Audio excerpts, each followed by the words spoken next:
Hey guys, this is Thrill, and going to be talking about RSHL Season 26 today. Once again, as always, apologize for the poor audio quality. And of course, you can probably hear my fan in the background there, it's pretty loud. But I'm not really putting a lot of production value into these things because of time considerations, so I'm pretty much just going to talk about some of my opinions and views of the league for a while. And that's going to be that.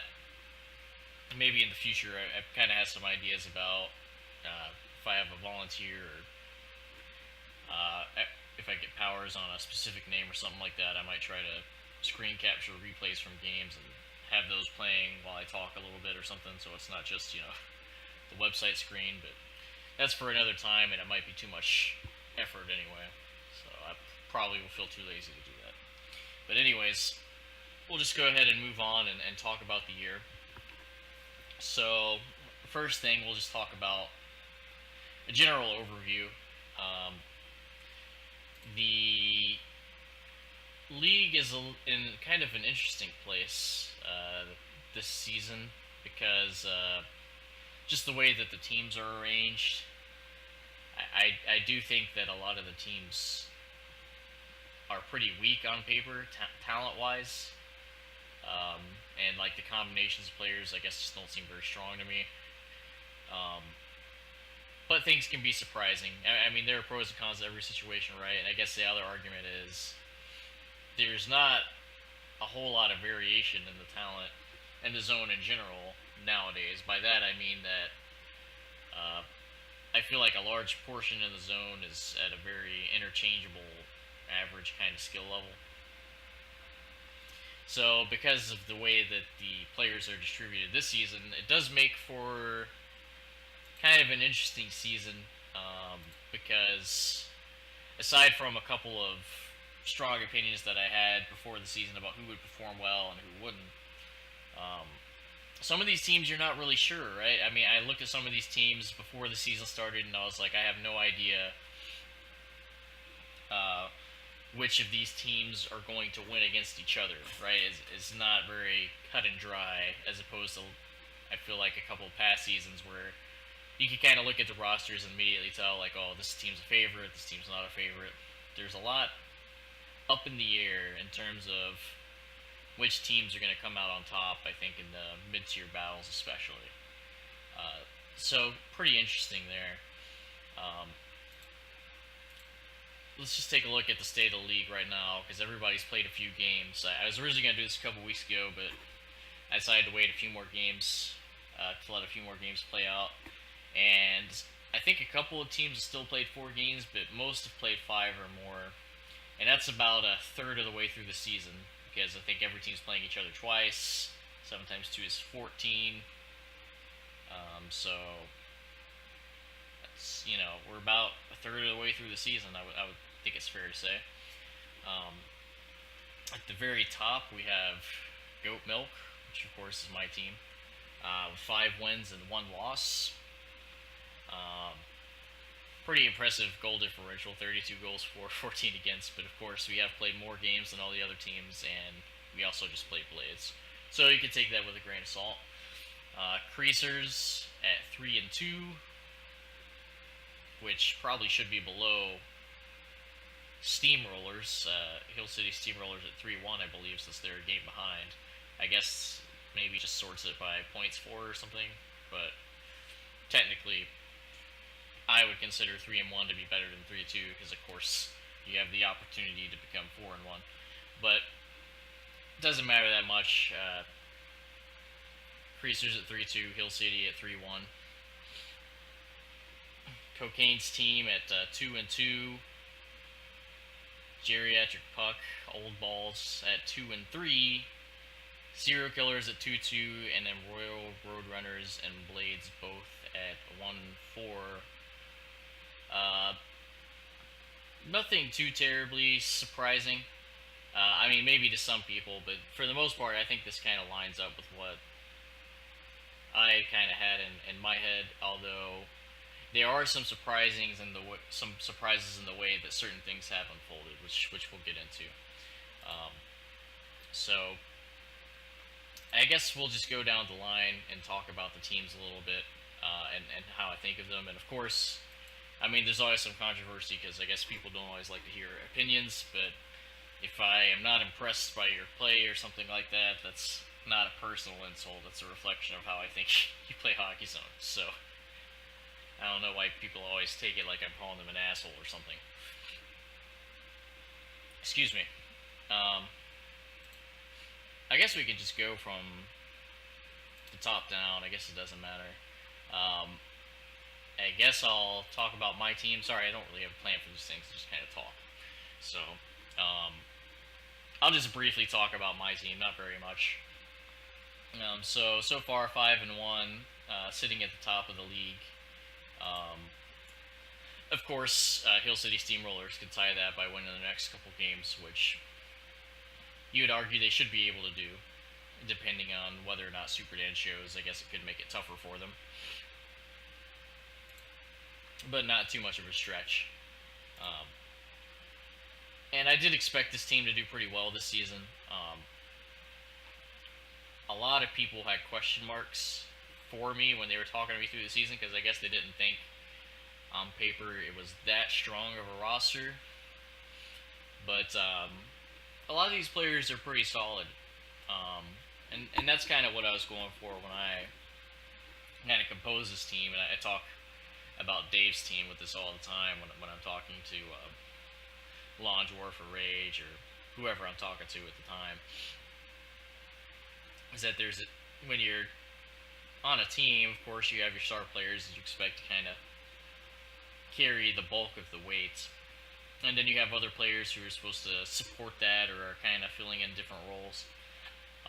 And it's a big difference having those filler players being people who aren't necessarily star players on their own, but are able to kind of see what's going on and incorporate themselves into a system, and having players that will actively kind of get in the way and try to carry the play too much in such a way that it takes away from, the star players trying to put the game on their back and kind of make things happen, and constantly flying into your shots and passing lanes and things like that.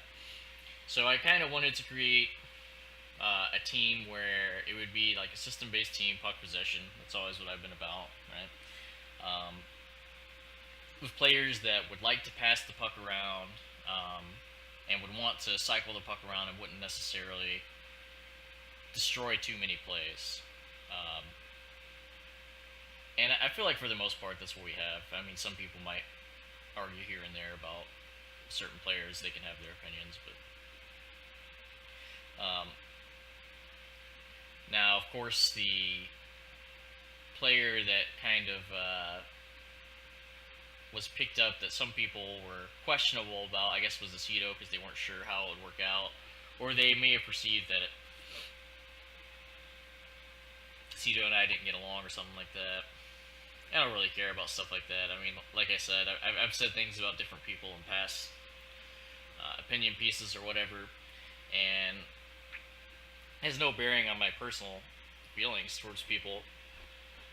Anyways, I sent Aceto a message before the season, and basically, and I felt like this was completely honest, where he's gotten a lot of flack over the years, but he's been a pretty proven producer over the past few years. Let's see. Just an experiment. If we go and type his name in here. So, okay, I see I have season 17. I think this is when he's playing for Admiral, so he didn't have much there. So he had 24 goals, 21 assists, 45 points.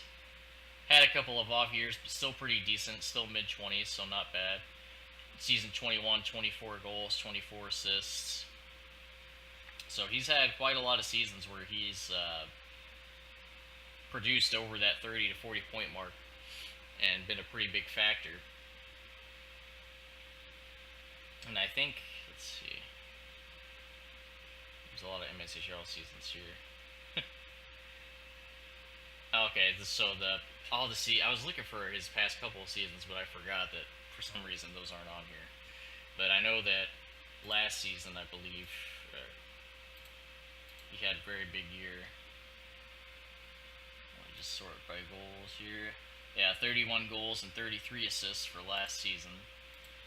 So, I mean, you can say what you want about whoever, but I can't really argue that in terms of somebody who's had consistent results producing points. And that was one thing that I was looking for, right? You do need at least one one guy on the team other than yourself, I guess, if you're in the role of me, that's going to be able to put in a lot of points. So he's been filling that role in quite nicely. The problem that I think I have always mentioned about Aceto in past broadcasts was that he had skill, and people should never deny that. He's obviously a talented player, but I didn't agree with necessarily some of his decision making, which I told him before the season. And there could be any number of reasons for that. You know, team direction, a lack of experience playing with maybe more cultivated players or people he felt he could work off of. But I've been enjoying playing with him so far this season. He has good offensive awareness and he sees a lot of the plays. He really likes his fancy plays. I'll say that he's a fancy guy. But I'm not going to go so far as to say what I could say, but I do think that I do enjoy playing with him more than past teammates I have from some of my earlier years. And I'll go more into depth on that later on in the season after some more games have played. But and then of course NC Vinyl Mirtrix has gotten quite a lot of minutes. CM Dros, and a lot of these guys, like I said, are just kind of players that I are pretty well rounded in the fact that they can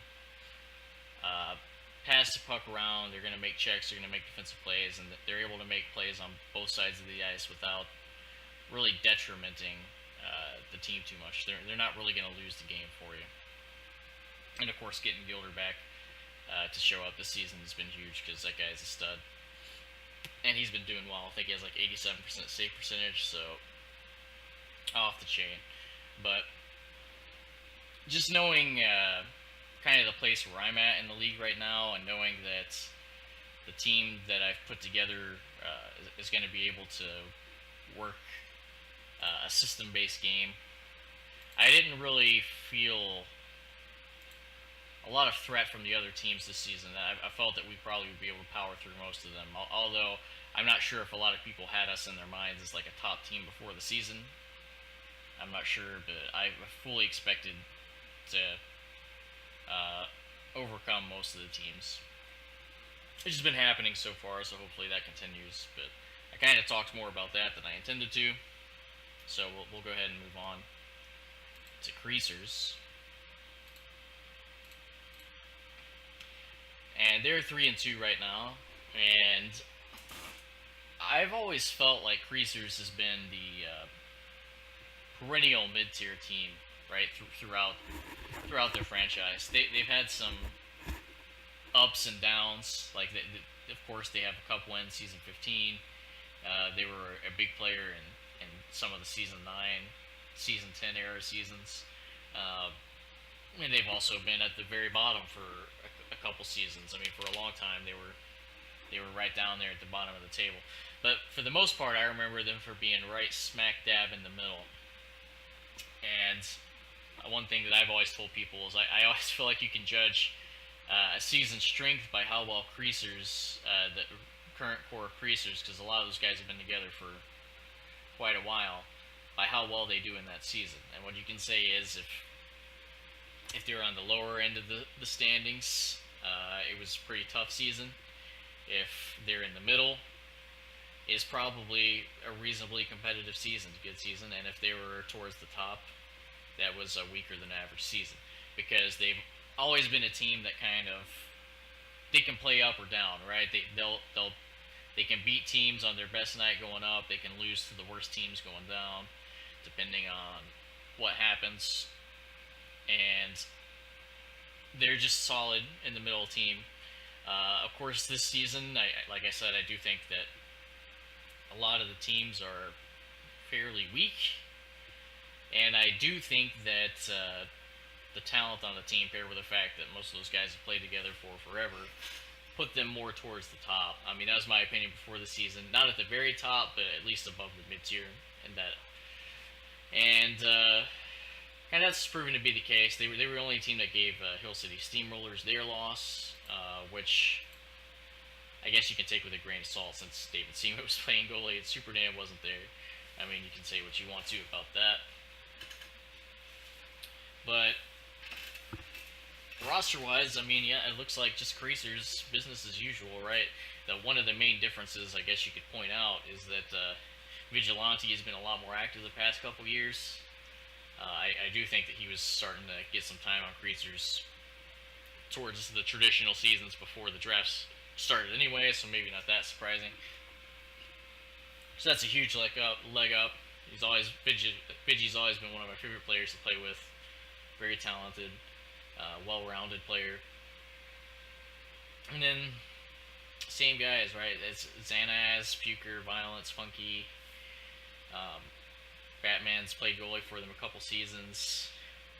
Vega's always been back there on defense, surprisingly so. And some old Creaser mainstays back. I know Oli played for them for a while. Poseidon back in the day, they're back this year. And new additions, Janky. I don't think Janky played for Creaser before. Maybe one season. I don't think so though. He was typically with the Empire guys for quite a while. And T Money Z. I always say TSZ, but people get pissed off at me for some reason. But the big thing that people have been talking about this season, I mean, there's even a big thread on the forums about it for some reason, is that they've been playing 4 level 1s, and people have been talking about, oh, they used to be known for playing Christmas ships, and now they're playing 4 level 1s. And first of all, just to address that, I mean, they haven't really been a Christmas ship team for quite a while. I would say even towards like the season 17 mark, Creasers became much more of a loose team, where they're just kind of doing whatever, really. I mean, that's kind of the stance that Violence took after the earlier years of his career, where he kind of was doing system-based, and then he was kind of like, who cares, everybody just do what you want kind of deal, and we're just going to play. Kind of akin to like the old style breakaway. And I don't think this is really a strategy. Some people were talking about the strategy involved of like, oh, I think it's pretty good because the Weasels can pass around and the Warbirds can do this and, blah, blah, blah. I mean, what the reality of it comes down to is Violence is definitely not telling these guys, all right, we're going to do the 4 level 1 strategy. Everybody spread out, and we're going to try to pass in this pattern and set up shots this way. What it comes down to is that for the past few years, Violence has very much been that do whatever you want to do, and as long as you have, a couple of decent players and a decent goalie, any team can beat any team, right? So basically, he just says, don't let ship selection stop you. Play whatever the fuck you want to play. And it just so happens that a lot of those guys want to play level 1 ships. I mean, Vigilante's been Warbird for most of his career. I think he played maybe Jab one season. I remember back in like season 8 or season 9, but always been known as a Warbird. Xanaz has been Weasel for the past several years. Puker, mainly Weasel. Yeah, I think he played Spider Defense for Breakaway a season or two, but the majority of the time has been Weasel. Janky, outside of maybe his very, very early days when he was kind of a nobody, like MSHL days. I think I remember him playing Terrier a little bit, but for the most part, I don't think I've ever hardly seen him outside of Weasel ever. So they just have, T Money Z. He's been Weasel for the past couple seasons as well. So that's just what it comes down to. It's not a strategy thing. It's just Violence telling them to play what they want to play, and that's just how it's kind of boiled out. And do I think it's an effective strategy? No, not really. And I do think that it puts you at a disadvantage. And Violence always has his little monikers. Any team can beat any team with a decent goalie. Blah blah blah. But I do think that while that's technically true, there are certain things that give you advantages and disadvantages. And playing with 4 level 1 ships, it's not impossible to win, but I feel like it's almost like you're playing with a handicap almost. Like with the right players, and if you're outskilling your opponents and the other team's weaker than you, absolutely, you can dominate the match. But I think that it's kind of an uphill road. Um, and if they played 4 level 1s against us, um, honestly, I felt like it was a pretty easy match. I think Viance himself has talked about how one of the caveats to it was, it can be tough if a team knows what they're doing, which of course I try to manage my team in such a way that it's kind of, I don't want to say like the proper way to play, you might want to say, where it's kind of, I don't know, you're maintaining possession of the puck and trying to shut things down, and you're not doing anything too wonky, right? I mean, I think in general that does shut down the strategy pretty well, and like I said, unless the other team is just significantly better skill wise. So that match didn't feel too challenging. Um, they beat Hill City Steamrollers. Uh, it was a pretty competitive match, I think it's fair to say. And they came out on top. Uh, Probably not that team's finest hour, I guess, but like I said, that they didn't have Super Dam, which might have made the match a lot more interesting. I don't know.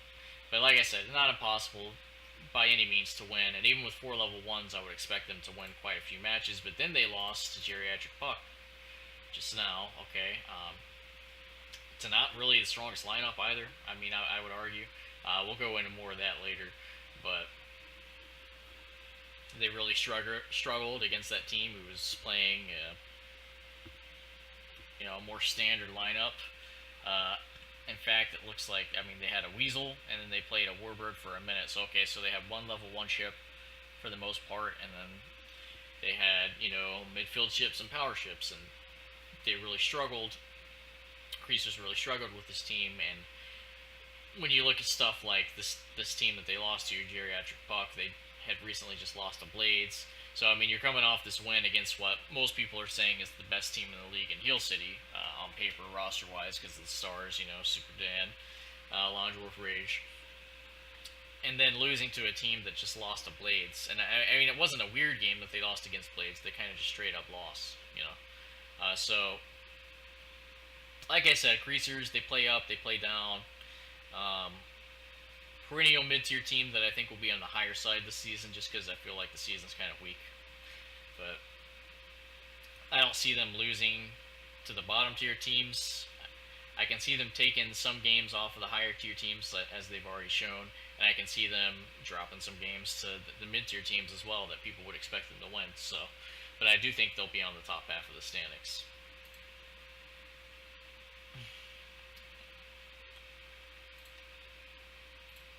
Alright, so we have Hill City Steamrollers. They're 3-1. So they haven't played quite 5 games yet, but I think it's pretty safe to say. I think we can know what to expect from this team. One thing I was surprised about was I did expect this team to be towards the top. I wasn't sure if they would be at the very top. And the one thing that kind of made me think that was, of course, you have the star power with Longdorf, the best goal scorer. I would probably say undisputed. You would have to give it to him, right? At least historically, with the accomplishments he had, the best goal scorer in the history of the zone. Most people would say that on its own merit, but some people might come back and say stuff like, well, what about other guys like Flash in the old days, whatever. Well, even if Sniper, I mean, even if you were going to make those arguments, those guys did not really do it with the same longevity, right, or the same level of accomplishments. Maybe Sniper, I guess, but I guess we don't really have stats back from those days to compare, and things were a lot different, as the older generation. But pretty safe to say, Longdorf historically probably the best goal scorer in the history of the league, one of the best all-around players. Rage, same deal, probably one of the most well-respected players in the history of the zone. They had that huge run on Money Inc. when they were unstoppable for several seasons in a row. I mean, it was pretty much inevitable. I mean, some of the series were tight, but I mean, people expected that team to win, and they did win pretty much every season that they played. And then Super Dan being one of the two best goalies in the league. Now, I'll talk more about goalies in a minute because the goalie situation's changed this year from some of the years past. But people were looking at those three names, and then of course Blue Goku joined the team, and people were looking at the names on there, and they're just thinking, they're going to steamroll everybody. I figured that they would have an advantage against most teams. Wasn't sure they would finish at the top because I thought that, some of the drawbacks of the team and the players that they would have to put up with would prevent them from being able to take over the game the way that they wanted to. And this goes back to what I was talking about before, how my team, I tried to, the best that I could, tried not to go for players that I felt like would try to take too many of the offensive looks or to get in the way, I guess, of trying to carry the play, which is I think what you often see with this team, with players like Pity and company, where they just get in the way. They do, right? Of course, you have David Seaman, who's never really been the most stellar player. Maybe opinions gone back and forth on him over the last couple years on his midfield capability, but he's definitely not good puck-wise, offense-wise, whatever you want to say. And I did think that, of course, Super Saiyan's there. A whole cast of guys that I feel like they don't really have the best supporting cast to make them succeed. In that I don't think that they're just going to get out of the way and let them run things the way they should be. And I thought that might prevent them from being top team. I was surprised when there was a team. Okay, this was against Royal Roadrunners. I can't say I was entirely surprised by this. I did expect them to win. More on that later. But Londorf did not show up, and I was surprised by how utterly dominant the team was, despite the fact that, this was really not a very strong lineup on paper, with some of the players that logged tons of minutes. And they completely dominated that match, even without Londorf. So that was pretty good. Had a very, very tight game with Geriatric Puck. Once again, no Super Dan in that game, so that the team is really dependent on having that star goalie to help make up for the fact that Londorf and Rage have to deal with a lot of nonsense on the offense that's going to prevent them from doing everything they want to. So Super Dan kind of helps alleviate some of that pressure.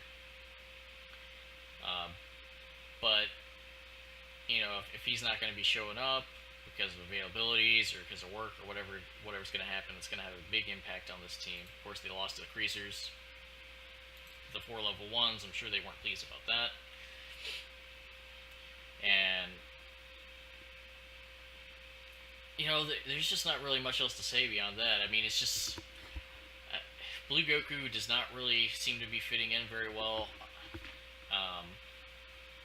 It's just a stylistic thing, and I don't know if he'll take offense to this. I don't really mean it offensively to the guy personally, but I know that things didn't necessarily seem to be going well when he was in the mix on Goat Milk, when it was the same kind of thing where it was, it was Rage, Londorf, myself, Leafy, the whole group of guys, and then Blue Goku was in the mix as well. And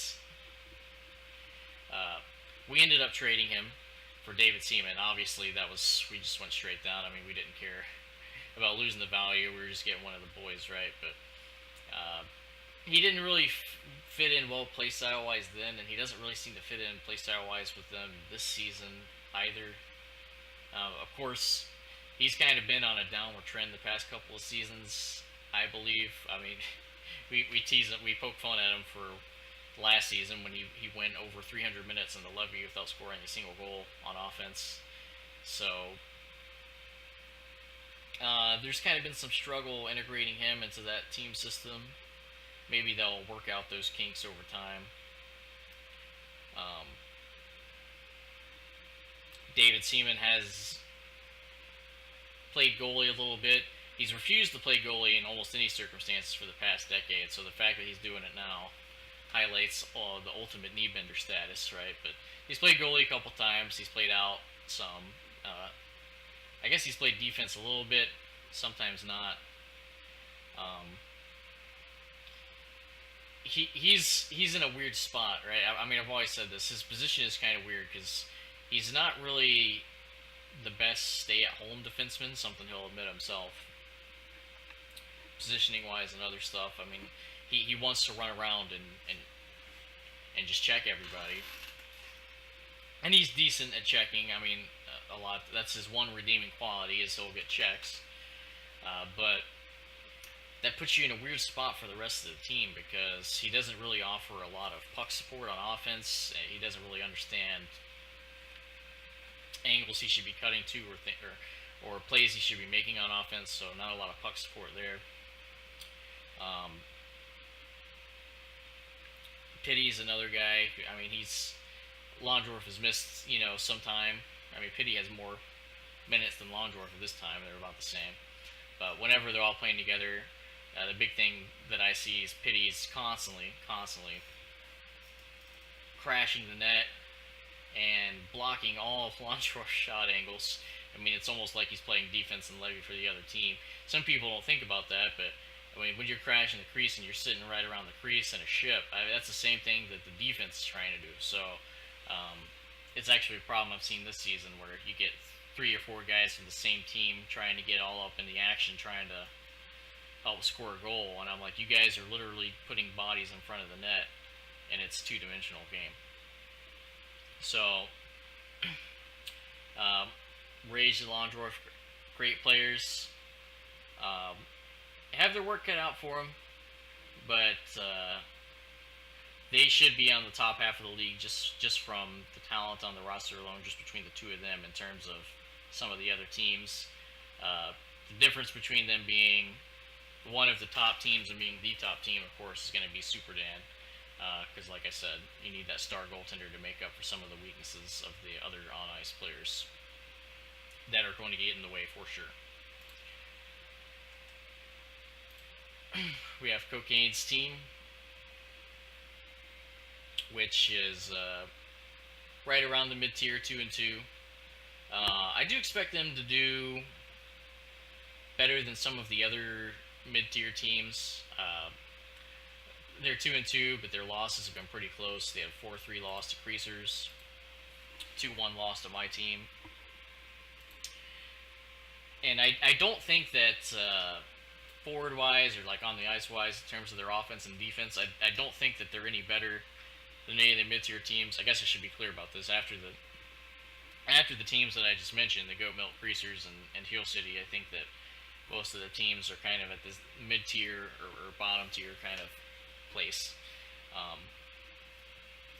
But I kind of give them a leg up, and not because they're offense or defense. I think they're really at the same kind of level as all the other teams in that respect, for the most part. But what I think gives them a leg up is Linux. And of course, Linux started returning, and people weren't sure if he was going to show up a lot or if he was going to be at the same form he was before. But he has been showing up a lot, and I think he's got he has almost 90% save percentage this season, which is ridiculous. I mean, Shark is an overpowered ship, so all these strong Sharks coming out of the woodwork going to have a tremendous impact on the league. We'll have to see how bad it gets towards the playoffs. But really, I mean, this is going to be the Linux show, and that's all there is to say about this team, right? Just by virtue of having Linux, they give themselves a leg up over some of the other teams. Now, I don't expect them to be world beaters just because I don't like their roster very much. But I mean, they also have a ton of things to deal with on this team in terms of if they're going to have to play a lot of these guys a lot, like Artos, Flu, obviously that's the big one. Already has 83 minutes. Kai, not really to the same degree, but you got the whole thing with him, right? Where our 7 goals, 2 assists. On pace for more assists than he had when he played for Vegan Police, when he had the infamous 40 goals, couple assists season. But Jowrix hasn't been showing up as often, and he's been on a downward trend the past few years anyway. Buttcat, same deal.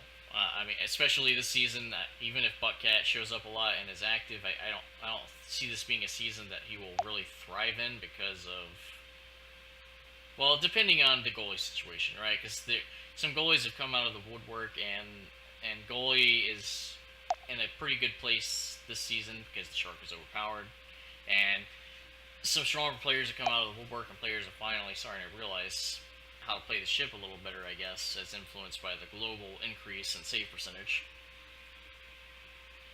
But his whole thing, Buttcat's whole thing, has always been getting fast breaks and things like that, and taking advantage of weaker goaltenders, I would say. Not that he's never scored against goaltenders who aren't weak, but in a regular season, I would say a fair chunk of his points come from creating mismatches.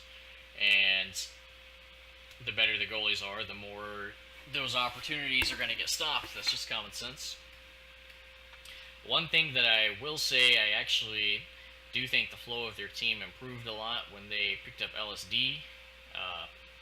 He's a solid player, just kind of well-rounded, right? Where same thing, he's never been a world beater, but he's just a solid player that can make things happen on the team in terms of the offensive flow, like the passing and stuff like that. So I did see an increase in the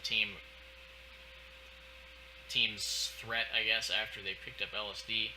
I think he's a good, stable guy to put in there. It needs to work a little bit on the steal turnover ratio. That's not great, 33-61, but it gave them a solid player to kind of stick in there to kind of hold some of this kind of hodgepodge of a random assortment of guys on the offense together. And of course, even if Lennox doesn't show up, I think they have Z, who's still a pretty reasonable goalie. So, and then they have Artos, who played goalie in the RSHL finals last season, right? So he's probably like fifth string goalie on this team. But that's all there is to say about that. I'm not sure. I mean, Kai is their leading goal scorer with 7 and 2. So he looks like he's set up to have a decent season again if he gets a lot of minutes. I don't think that he'll probably reach the Vegan Police peak that he was at before. I don't think we'll ever see that happen again. But good for him to get back on the horse after kind of falling into obscurity after that season for a while. But yeah, that's about it. I mean, Cocaine, a solid defensive player, like I said. So pair that with Lennox, and I think they're about the same level as all the other mid-tier teams, but Lennox alone, 90% save percentage plus games. I mean, he's going to give them a leg up. And they'll probably be the front runners on the bottom half of the playoff race, or even a little higher, depending on Super Dan situation with Hill City, or how far Creasers is going to take this 4-level 1 thing that could end up biting them in the ass later on in the season. Let me read some message here. Okay. So then we have Geriatric Puck. Old Balls. I think their abbreviation is OLD, old. They're at 2 wins and 3 losses. Kind of a mixed bag of results from them. They beat Royal Roadrunners in their first game. And this is one of those things where in the first season first started, of course they had my opinion of if I had to bet my life on it, where I would have placed people. But for these teams like Geriatric Puck, Royal Roadrunners, and Cocaine's team, and all those, I just hate saying this team's name, sorry. But all these teams are like, I'm watching these games when they start, and I'm watching them in the first period, and I was kind of like, well, I really have no idea who's going to win this. which of course makes for a more exciting season. You can argue that there are going to be games like that, which is true, as long as the quality of play is okay. Because even amongst the better teams, I mean, you can see lots of sloppy passing and stuff this season. But looking at the season, I mean, they kind of live up to their name, right? It's supposed to be a team of old guys, old veterans. Most of the people fit the bill. Probably most of the zone fits the bill at this point, but you've got Arcadian, who has transitioned into full-time goalie, it seems, for this season. I'm not sure if that was just out of necessity or if he just wanted to change a pace. Then you have Doobie. Of course, he's been a mainstay since pretty much season 1. Always been respected as a player. Still makes some stuff happen out there. And then a lot of other names that have kind of been floating around for a couple seasons who are now trying to come back into the limelight. Judge 69, Furs there, Iggy, another old veteran, maybe not quite as old, but Fief from way back in the day, Steve Cheese, TJ. And really, these are all just kind of a bunch of generic checking type players. Like even the ones that aren't the vets that I mentioned, like 07, Fur, all of them are that kind of player where they're kind of like, they go out there and they're just kind of okay in what they do. Not too impactful in a match, I think. Just kind of probably to the point where they won't single-handedly lose, but they won't impact your chance to win too much. At least that's how I feel about it. Depending on, of course, you have to play whoever shows up, right? And if you only have 6 people, you don't have much of a choice. I'm not very impressed with Judge 69, who has some of the highest minutes on their team. I don't think that they're going to be going anywhere high with that guy. He's actually, now that he's been playing a little bit more, he's been playing a little bit better than he did and those rough patches and the later teen seasons, right, where he was a somewhat well-respected player back in the earlier days. I mean, he wasn't considered the best, but he was considered a solid performer. And when he came back and wasn't really playing very much, he was literally one of the worst for several seasons. I mean, for like 3 to 5 seasons, he came back and played occasionally, and he was really rough to watch. Now that he's gotten 2 or 3 full seasons under his belt, he's at least playing better than that. I still don't think he's a really starting caliber player, but you work with what you got, and he's been doing reasonably well on his steal and turnovers, so you can't complain too much about that in this day and age when I think you see a lot of players who are going a little overboard with the turnovers. So he's done all right in that aspect. I do think a lot of these players should kind of probably just be rotated in and out because they're like the same generic player, I feel like. But Fief has kind of made his return, and he's playing defense, it looks like, for Arcadian. He's put up some decent numbers, at least.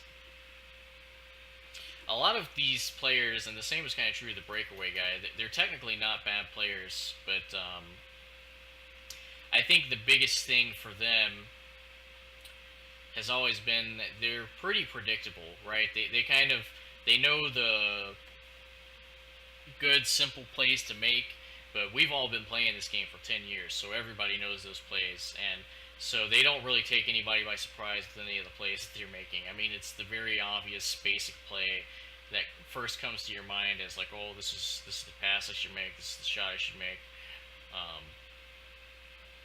So they are kind of old and predictable. But depending on, who shows up and who out of their filler lines they have to put up with on a regular basis, could heavily impact their place on the standings. As you've seen, I mean, they lost the Blades. And I mean, they had a reasonable lineup compared to what their roster offers. I mean, it's not like they have much else to offer in terms of like they didn't have star players missing or anything that would have impacted the match. Um, I mean, they kind of just lost cleanly. And it was an overtime game. It was a close game, but it has to be brought up. I mean, Blades has already been struggling this season. I'm glad they picked up this win because it gives us something to strive for. But the franchise as a whole has won maybe 5 or 6 games over, if you're including janitors, which I think most people do. Over the 7 or 8 seasons they've been in the league, they've probably won under 10 games, if that. That's being pretty generous. I know they had several one-win seasons, so maybe 8 or 9 wins over 100 games or so. I mean, I don't know the exact math on that, but you know, safe to say that not the most competitive team. They're much more about cultivating a team atmosphere and stuff like that.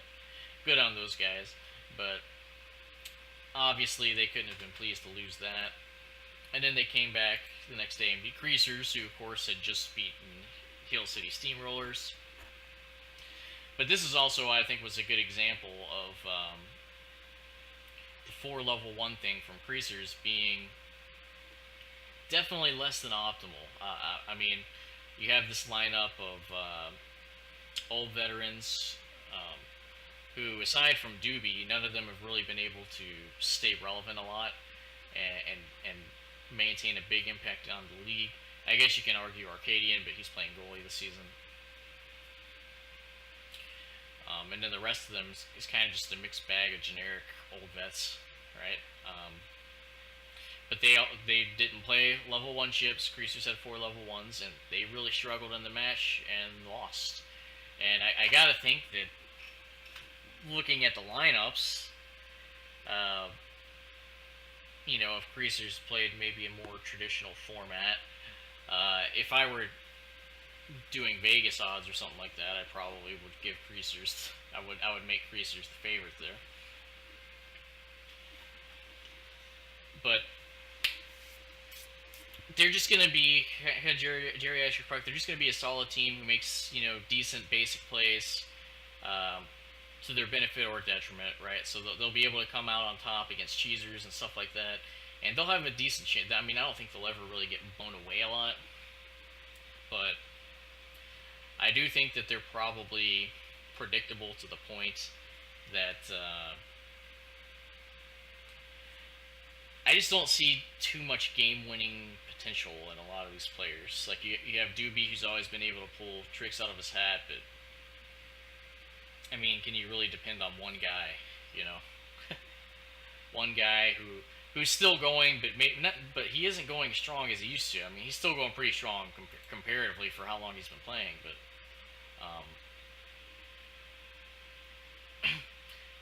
I'm not sure if it's going to be even like he had his big resurgence where he was leading the league for a good while last season. It kind of fell off towards the end, maybe not last 2 seasons ago.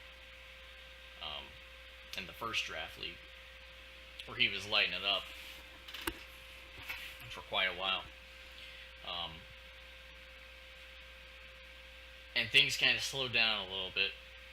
So, Arcadian and Net could potentially hurt them. I mean, I guess they don't really have... They have Steve Cheese. I guess Steve Cheese isn't playing very much. Isn't very active. But he's kind of a wild card, Arcadian is. He always has been. I always felt that back in the old breakaway days, which kind of struggled from the same problem in terms of, some reasonably decent players, but all very predictable.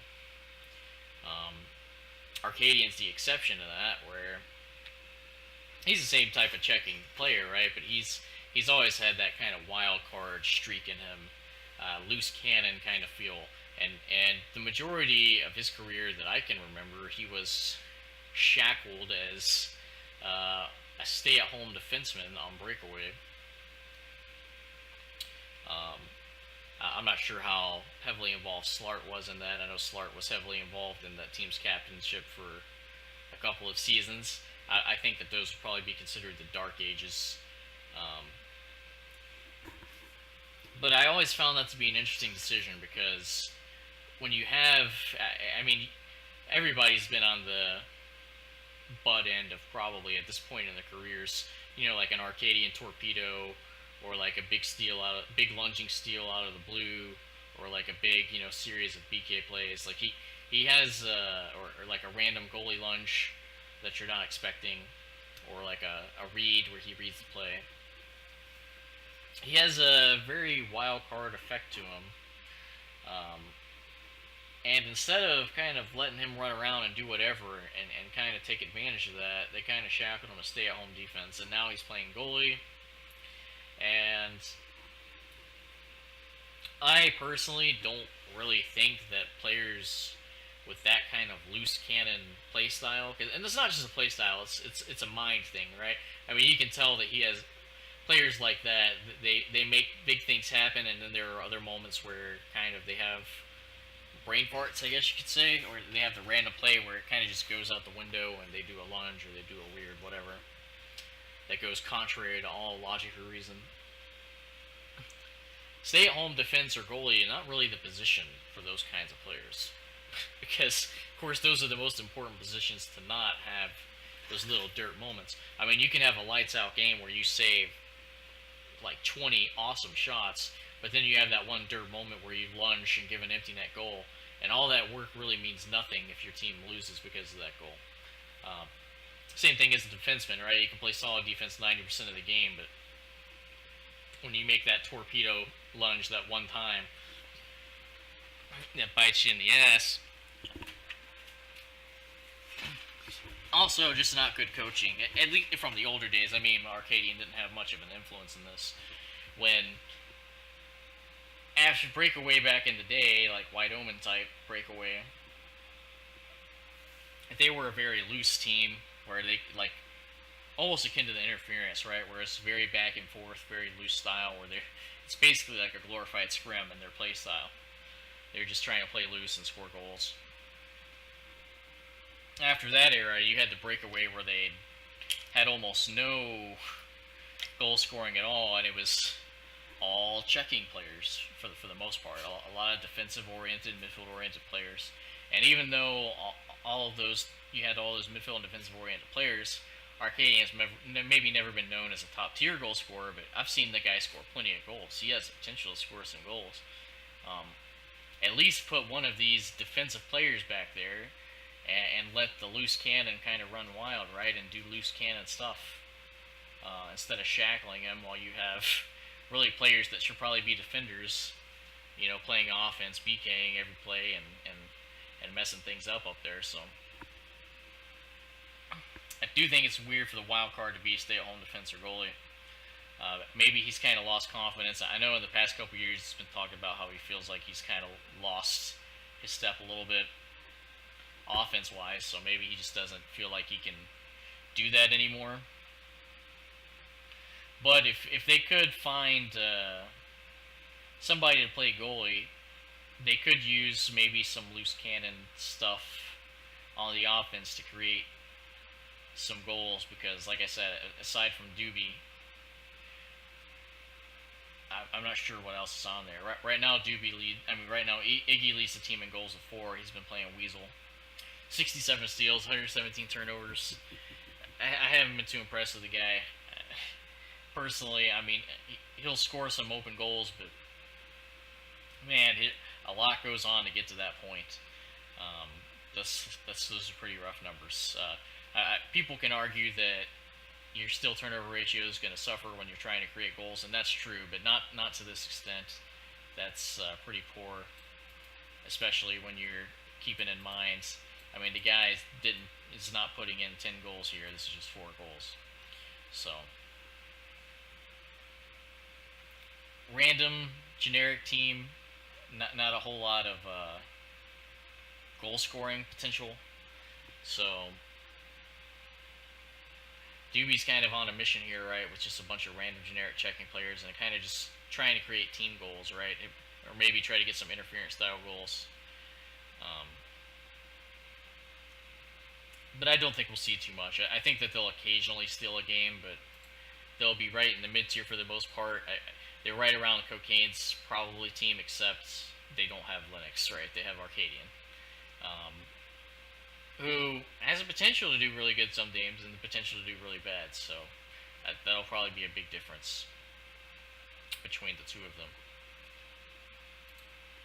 And we have serial killers.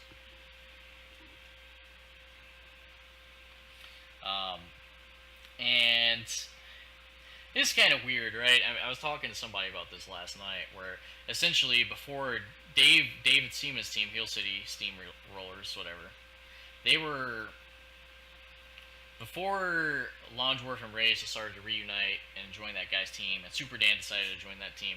That team was really on the verge of folding. I mean, it was only 7 or 8 guys, and it was looking like one of the worst rosters probably in the history of the zone. But they were able to get that reunion going and made that team much stronger. And Blue Goku went over there from this team, the Serial Killers, which almost folded because I guess Zeppelin's not playing this season. Says something about moving and maybe not having internet, but part of me thinks that's just an excuse to retire because from what I've heard, there are people in Hockey Zone right now that live in the area that he moved to, and there is internet there. So, I don't know. You never know what people's situations are, but I kind of feel like maybe it's not like it's impossible for him to play.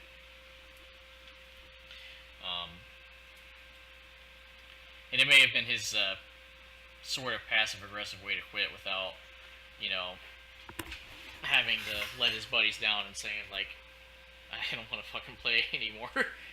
I mean, he's been talking about retiring for several years anyway, so I think, he did move, and maybe it would have been more difficult to play than it was before, but part of me thinks he's kind of been looking for a way out, and this was just it was a good time to do it for what's going on in his life, so.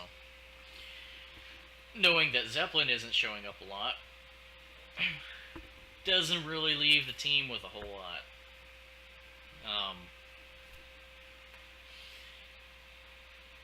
You look at the roster, and of course some of these guys have even left. Tijan left. And what do you really have here in terms of scorers? I know a couple years ago people were really high on JDM Spoon. I never really bought into that. There were some people on my team a couple years ago who bought into that, so we worked up a trade for him. Didn't really work out very well. In the season since then, he's never really made any waves. I think it's fair to say that we're not going to see any waves from him in the future, as far as I can tell. Raka. Yeah, who recently was talking about how he was much better than players like Longworth. So, you think this would solve all their problems picking up Raka, right? So they just recently picked him up and instantly lost after that without Raka doing too much. So, maybe not so much Raka, but he'll certainly probably get an opportunity if he shows up to games to try to fill that role. Because looking at the team, they don't really have much else going on forward-wise, right? They have a bunch of defensive kind of oriented players. You have Cubs, who's always been like a crease hitter type player. Idkid, who's always been a crease hitter type player. Gambler, who was a crease hitter type player, who is now kind of just been a run around, Judge 69, do whatever he wants type player, but still kind of that midfield oriented guy. African Panda, who's always been a very utility supportive type of warbird. And then Serial Milk, who of course one of the best goalies of the modern era.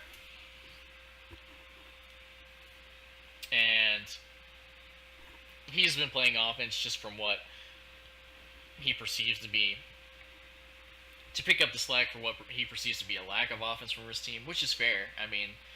It's a bunch of players who aren't very good offensively. You can't argue with that. And then that's kind of left Tupac's in the net. Now, I'm not sure how I feel about this. And one reason why is this number here. Of course, he does have 7 goals. Serial Milk is leading the team right now with 7 goals, and then second is Gambler, right, with 4. Right, it's kind of surprising there. And then a couple of other people have 1 goals, and then nothing from anybody else. African Panda doesn't even have any. Um, and 67 steals, 146 turnovers. Now, I've seen some bad ratios in my day, but this is probably getting towards record setting. So if this trend continues, this is going to be a train wreck of a season. And it's kind of what I was talking about before when I mentioned with Iggy. Like you can argue when you don't have a lot of offensive teammates, you create a bunch of turnovers trying to create offense. This is very true, but that's a little bit of an extreme. I think it's fair to say this is not really an acceptable number. That's not to say that I don't think that. I remember when Serial Milk played offense a couple times for Greasers last season, and he was still able to put in some goals. So if he can score some goals, and that's not to say I don't think that he can fit in on a team on offense in a certain type of system and a certain type of role, but um, this kind of main man goal scoring forward type of thing I don't think is working out very well. And maybe they should try to reconfigure what's going on with that. I don't know if they have anybody they can recruit or anybody they can switch around, but it does feel like a shame to have a guy like Tupac's playing goalie when you have Serial Milk, who is probably literally 10 times better. Um, and then you have to get into these arguments where is there a better chance of Serial Milk trying to pop in some goals, or maybe trying to play more into the defensive-oriented approach like Greasers and try to stall out some games? I think that the latter is probably more likely to result in success, simply because Greasers was terrible, and they were able to finagle their way into a play-in, um, just barely off of the back of Serial Milk's goaltending. Without his goaltending, that team probably won like 3 games all year, tops. So, um, if they want to get into the playoffs, that might be the way to go. Um, I think that they'll probably be. I mean, they'll be a step above Blades. Obviously, they've already beat Blades and Geriatric Puck. I think that they'll win games against teams down there, but if Zeppelin doesn't return, which will enable Serial Milk to go back to goalie, or if they're not able to switch things around to where Serial Milk is not getting 50 turnovers a game and playing offense, I just don't see them making the playoffs at all. I do find it interesting from what I've heard. I mean, Idkid wants to step up from what I've heard. He's kind of had a big step up in an attitude this season where he's trying to wear big boy britches now. If you listen to him talk, it's actually kind of funny. But he's talked about wanting to be in a position where he can step up and doesn't want to be D-bitch. And I could see there being frustration. I would probably be frustrated just by the fact that, of course, you have Gambler. I think it was an offhand comment I made to him about how Gambler scored 4 goals and when is he going to step up, and he said, I'm forced to D-bitch. And I was like, well, there probably should be a rotation going, but right between all these defenders, where maybe Gambler plays D a period, and then Idkid plays D a period, and then they rotate offense back and forth. I think that would be the way to do it. I mean, it's not like you're going to gain or lose much either way, depending on which player's in what role, at least in my opinion. But,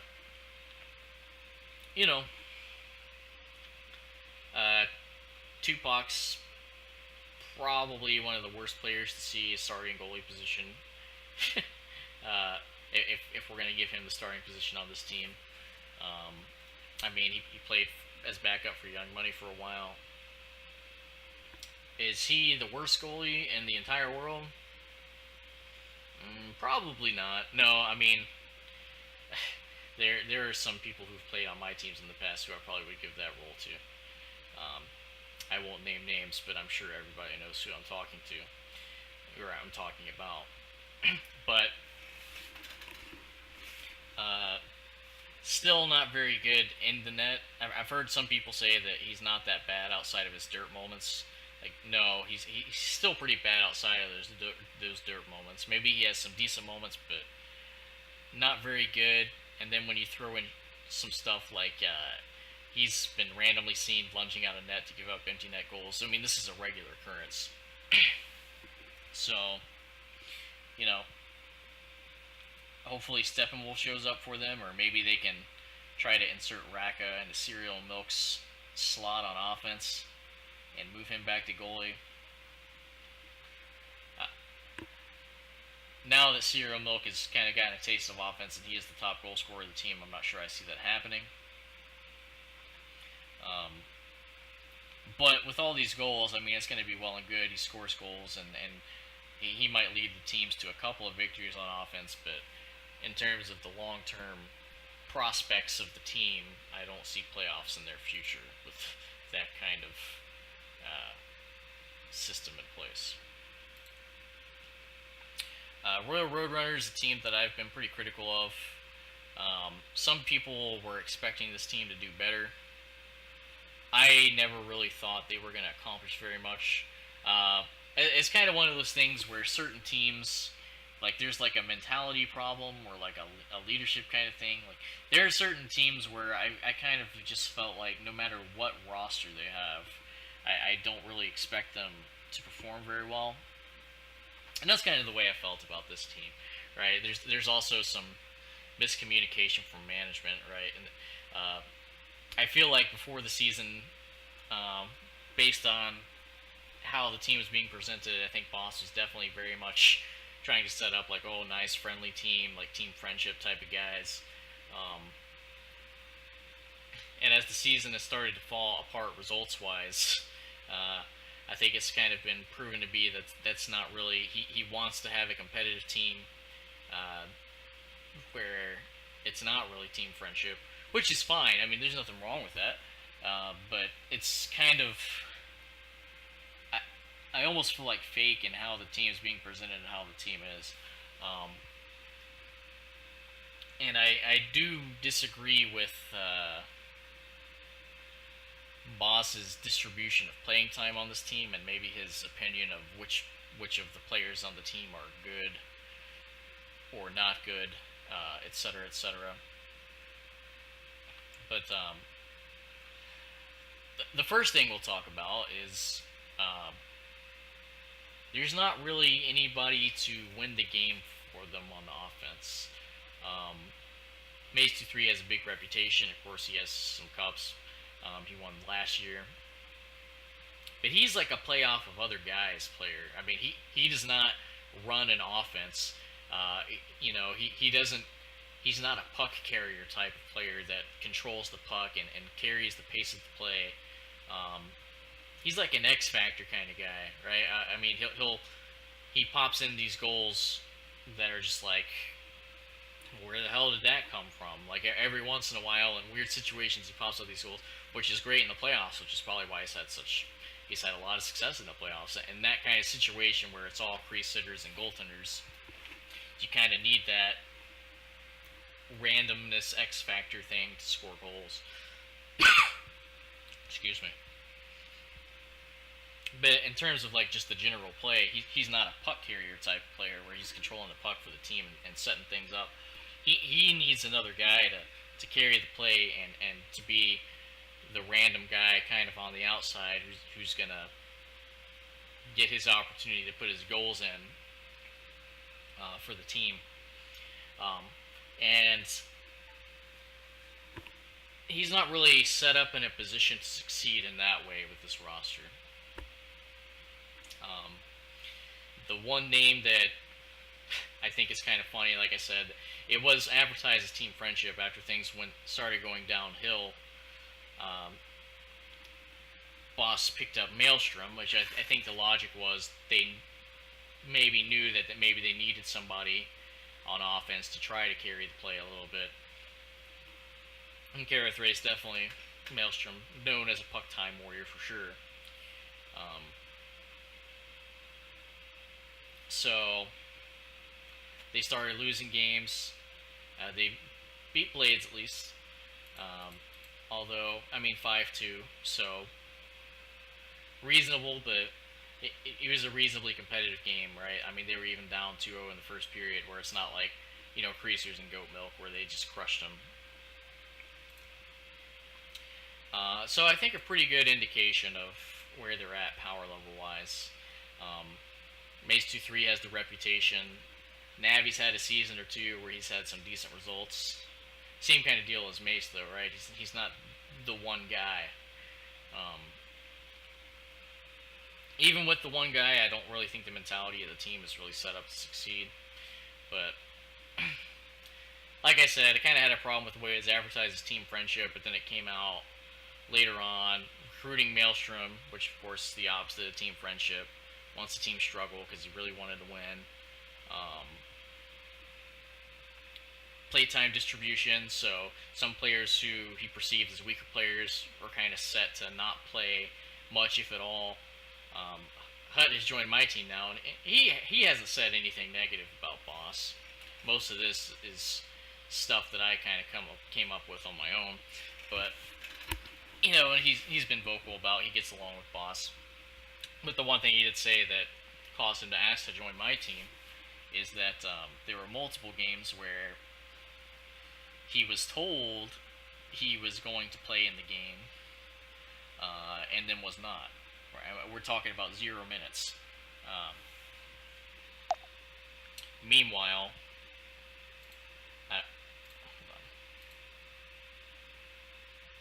right, so he was there for like 3 games, and showed up to all 3 games and got 12 minutes, I think, in all those games. Which is kind of ridiculous when you see this playtime distribution too.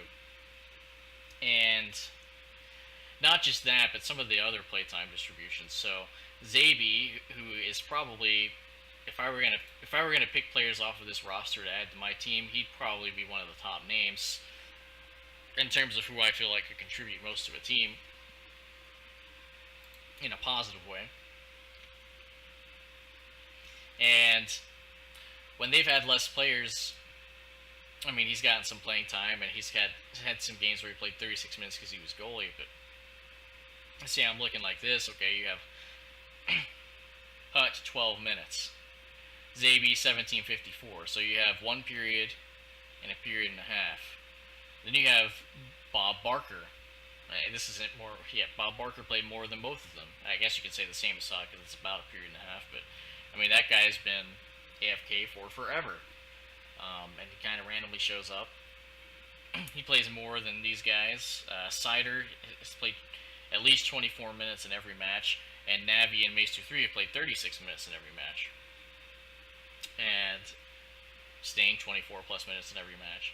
And then you have Hut 12 minutes. Yeah, I guess I can see it, but I really feel like most of this roster is the same skill level to where they should probably just be interchangeably replaced back and forth. I can see leaving Mesa in most of the time just because of the reputation, but the majority of the roster is not that different skill-wise. So there's no reason for certain players to be sitting on the bench while other players are getting played 2 to 3 periods every single game. Especially with Zabi, who's way better than most of the players on this roster. I mean, he's one of the guys that I would choose. Yeah, I mean, he should be playing more. So that was their first game, and in the second game we have this is a game where Hut didn't play at all. Bob Barker plays a period and a half. The Wolf plays 12 minutes. That's a guy who's not only bad, but almost never shows up ever. Edmo, who's Chateau Click, right? Whatever, Chateau Click, blah, blah, blah. Recently returned, has been inactive for several years, shows up, get 12 minutes. Sidor, 24 minutes. Navi, 36 minutes. Hut got 0 minutes in this game, right? Because I guess it was perceived that... in fact, I also kind of had an issue with it. Hut told me, he didn't tell me in a negative way, but just my perception of this is negative, that he kind of was immediately told, "You're third string defense, and you will get in the game, for 12 minutes, blah blah blah." But I think that everybody has a depth chart for their team in their head, and of course you have some players who are going to play more than others, but that's pretty demoralizing to go to a player and say your third string defense behind random generic defense players who could be replaced by almost anybody in the league. Uh, Especially when he showed up to every preseason game and he showed up to all the regular season games and was playing less than people like the Wolf, Bob Barker, who constantly AFK. And of course, Zabi only getting period and a half behind players like Sador. So on this team depth chart, Sador is above Zabi. Navi is above Zabi. I guess he's trying to depend on Navi to score a bunch of goals, but still, 36 minute a game contract. You can't have one fucking period in all of your games. You can't take one period off from Navi without the team falling apart. Like, give me a break. But I have some disagreements with how Boss distributes the playing time on that team, and also I guess the level that he ranks the players on his team. But I've also usually disagree with his analysis and his write-ups anyway, so I can't be that surprised. But it's just one of those things where sometimes you see teams and I'm like, no matter how strong or weak of a roster they have, I don't really expect them to succeed. Now, from a competitive standpoint, yes, at least picking Maelstrom up does give them a puck carrier that might be able to do some things. But on the other side, she old habits die hard, right? Has always been a very cancerous player in terms of playstyle and personality. I mean, right? That's one of the things that's always been true. I remember one time she tried to. I benched her on phasers. I never wanted Maelstrom on the team, obviously, but it was one of the seasons where I wasn't able to play very much, had internet issues. I came back and Maelstrom's on the team. Relegated her to defense, Levy D. Benched her in the playoffs. Promptly turned into a vengeful bitch who tried to get my team disqualified from the playoffs for some reason. I forget. Something to do with some guy sitting in trench wars during one of our games. Something silly, but very vengeful person. Is always questioning whenever she turns out making a bad play. There's some reason it's not her fault, and will constantly lecture teams on how they are playing improperly and why the play should always go through him/her, whatever, and how they can improve because he or she is a tactical genius. Blah blah blah. Anyways, flies directly in the face of building team friendship, which if he's willing to hire Maelstrom out, then obviously he very much wants to win. I don't think this team is going to win more than a handful of games. I thought that I knew that they would be where they are, but I didn't think that they would struggle so hard maybe versus teams like Blades, where I thought they might be able to be a little bit more competitive against those guys. But maybe they'll be able to pull it out a little bit more. But from what I've seen, play level wise, they're barely above Blades, and I'm not sure what to expect between them and the Serial Killers, because both of those rosters, they're on. I don't know. I don't know what's going to happen there, but there are worse goalies in the world than Boss, but he lets in some pretty soft goals from time to time, and he's no Super Dan or Linux that's going to be able to bail this team out if they're playing poorly on the ice. I feel like a lot of these have been negative, but I mean, I kind of just have to be honest, right? I mean, I don't want to be dishonest. If I were to look at a positive thing, I would say there are a lot of mid-tier level players on this team that they can interchange back and forth without changing the results of their team too much, I guess I could say.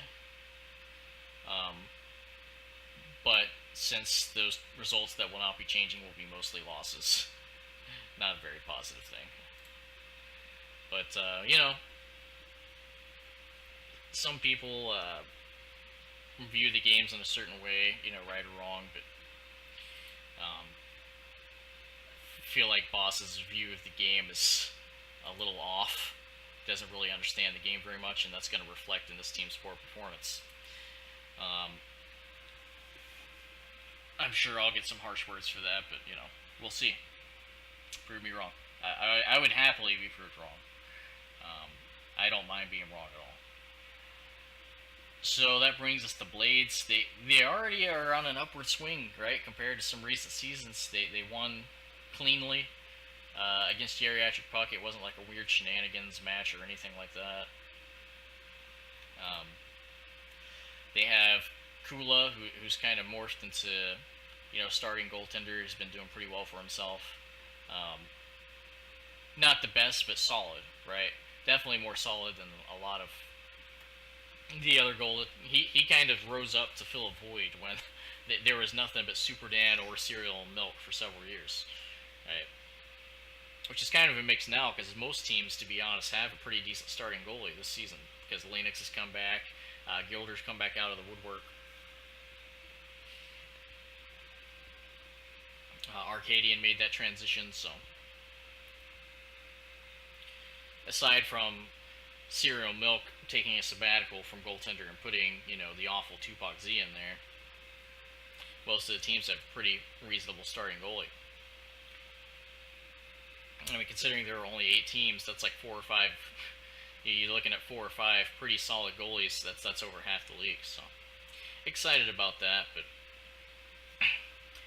not too much to say about Blades except for obviously they're starting off on a better foot than last year at least. Having Kula gives them a little bit more competitive edge to stay in games that, I mean, they will lose on the ice almost every time in terms of the midfield play and the offense. But having that little bit of a better goalie gives them a chance to stay in there in some games and kind of pull out some miracle wins. Malstriek's their leading goal scorer right now. I think if Trick shows up a lot, he'll probably take that over. But aside from Trick, or like old school Hesiad or old school Brethel, who seems to be AFK, I don't really see anybody consistently stepping up for the team to score goals. It's just going to kind of be like whoever scores. But after Z and his brother left this team, they look like they might have some activity issues. And they might be able to show up to matches, but, they were barely able to get 6 in for a good portion of the match against Goat Milk recently. And they had to postpone a game because Kula's computer is messing up because, like, supposedly if Kula can't show up, they can't show 6, so that's a big problem. I kind of do see a clash with Kula. Does seem to have a somewhat competitive nature, and of course everyone remembers the infamous flip outs from excessive force in those times when he just completely destroyed teams when he got upset that they were losing. I think he really thought he was going to be able to take this team and turn them into a more competitive unit than has happened. They are more competitive than last season, but I do think that they will probably finish at the bottom of the standings pretty handily. Maybe still a game or two, but that's about it. I do apologize if people feel like the podcast was more negative than it needed to be, but I mean, it's analysis, right? I'm trying to give my analysis. I don't want to focus too much on being fakely positive because I don't feel like it's accurate. But when it comes down to it, the season's in a pretty good place as far as a lot of the teams I feel like are pretty close to each other. And anything could happen, right? I could see most of the teams could win or lose to most of the other teams on any given night. And I am excited about the goalie situation because, like I said, Linux has come back. So as long as Super Dan is able to show to a lot of games, you've got Linux, Super Dan, if Serial Milk, he might end up going back to goalie. So you got Linux, Super Dan, Serial Milk. Since Gilder's come out of the woodwork, Slim Reaper's up there. You have Boss. So you at least teams don't really have a situation where they're going to get blown out simply because they have a bottom tier goalie. Well, I feel like I've been ranting for a while. Yeah, so an hour 25 minutes, long time, longer than I expected. Can't say I'm too surprised because it usually happens. So hopefully you guys at least enjoyed the analysis. Feel free to agree or disagree. We'll see how the season turns out.